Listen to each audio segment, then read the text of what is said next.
Bajra or pearl millet is an amazing ingredient to be used during winter. It helps keep the body warm, eases digestion, and keeps infections at bay. Now, taking this Bajra flour, I'm going to show you an interesting recipe that kids would love.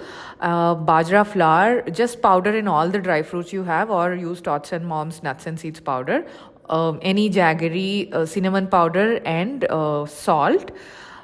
Little water and make it a very tight dough. Don't add too much of water. Don't have to rest. Immediately make small balls and roll it out on a board and make shapes as you like. Your kids would also love to involve themselves here. And then we will cook it on both the sides just as needed. Okay, my son loved doing this. Involving kids during cooking is an amazing practice. They respect food. They would love food as well. He liked it. He came back finishing the box. My other girl did not like it much as usual, but every kid is different. Do give it a try.